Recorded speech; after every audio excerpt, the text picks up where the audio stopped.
Assalamualaikum warahmatullahi wabarakatuh. Halo adik-adik, apa kabar? Sehat selalu, semoga semuanya ya.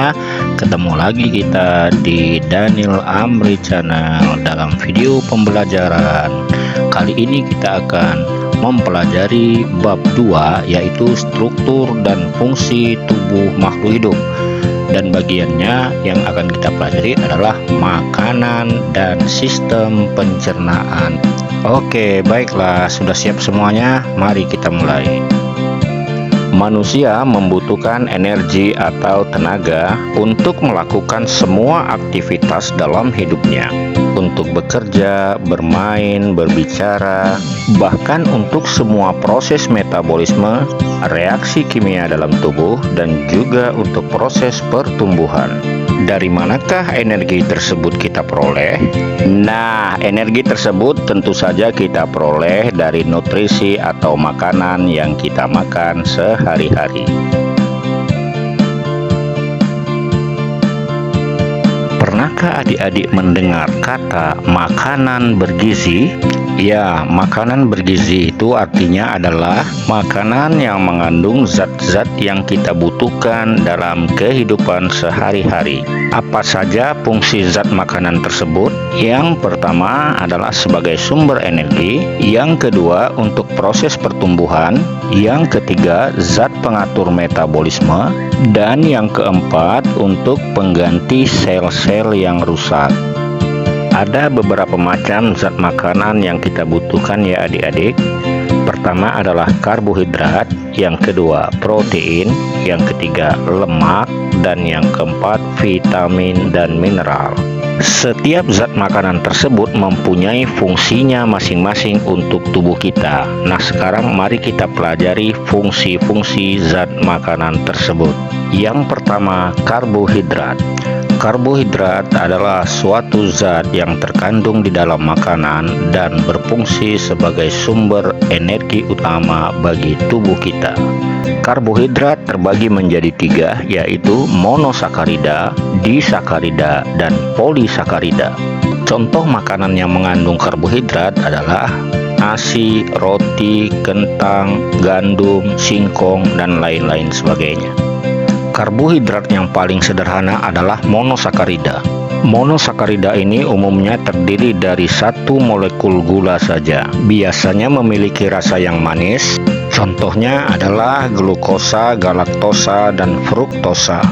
Berikutnya adalah disakarida, yang merupakan ikatan dua monosakarida. Jadi setiap disakarida mempunyai 2 gugus gula. Contohnya sukrosa, maltosa, dan laktosa. Selanjutnya, karbohidrat yang paling kompleks adalah polisakarida. Polisakarida ini mempunyai banyak gugus gula yang membentuk rantai. Contohnya adalah selulosa, glikogen, dan amilum.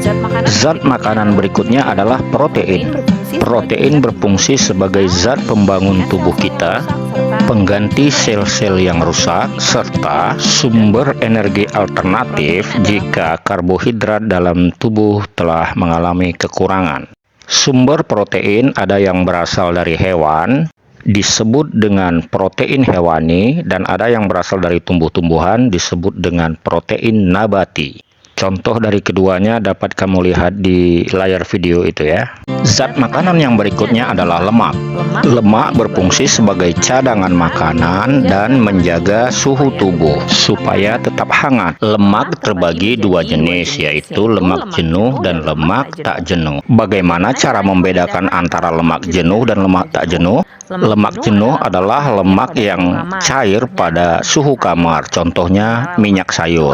Sedangkan lemak tak jenuh adalah lemak yang bentuknya padat jika berada pada suhu kamar, contohnya adalah keju dan mentega. Untuk mengetahui zat apa yang terkandung dalam makanan, kita dapat melakukan uji zat makanan.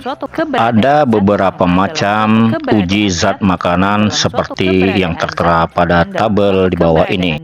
Yang pertama, uji Lugol. Uji Lugol dilakukan untuk mengetahui ada tidaknya amilum di dalam suatu makanan. Jika hasil tesnya berwarna biru tua atau biru kehitaman, maka makanan tersebut mengandung amilum.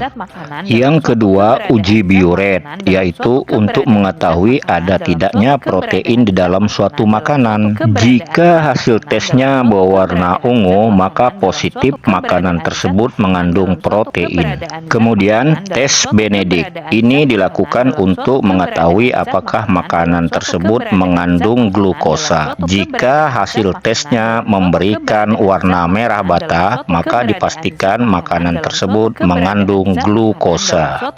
Lalu yang berikutnya, jika ingin mengetahui apakah makanan tersebut mengandung lemak, kita dapat mengujinya dengan kertas. Jika makanan tersebut kita oles di kertas dan menghasilkan bercak yang transparan pada kertas, maka dipastikan makanan itu mengandung lemak.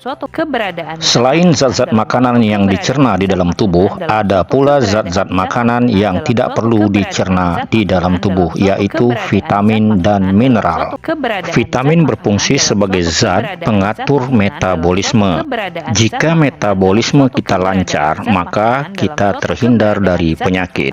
Ada dua kelompok vitamin, yaitu vitamin yang larut di dalam air dan vitamin yang larut di dalam lemak. Vitamin yang larut di dalam air yaitu vitamin B dan vitamin C. Sedangkan vitamin yang larut di dalam lemak disingkat dengan ADEK, yaitu vitamin A, D, E, dan K. Review sejenak sebelum kita lanjutkan ke mineral. Ya, di sini saya tampilkan tabel daftar vitamin yang larut di dalam lemak. Tugas kamu sekarang isi kolom-kolom apa sumber vitaminnya dan apa fungsi dari vitamin tersebut. Begitu juga dengan tabel yang kedua, yaitu vitamin yang larut di dalam air.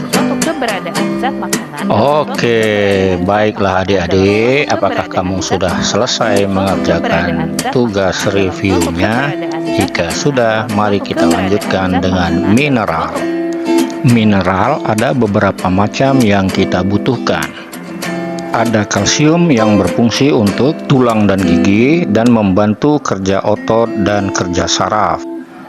Ada mineral-mineral lain lagi seperti potasium, sodium nitrat, dan lain sebagainya dapat kamu lihat di tabel yang saya sajikan. Oke adik-adik, sampai di sini dulu pertemuan kita dan kita ketemu lagi pada pembelajaran yang lainnya, yaitu sistem pencernaan makanan. Sampai di sini dulu. Terlebih terkurang mohon dimaafkan. Assalamualaikum warahmatullahi wabarakatuh.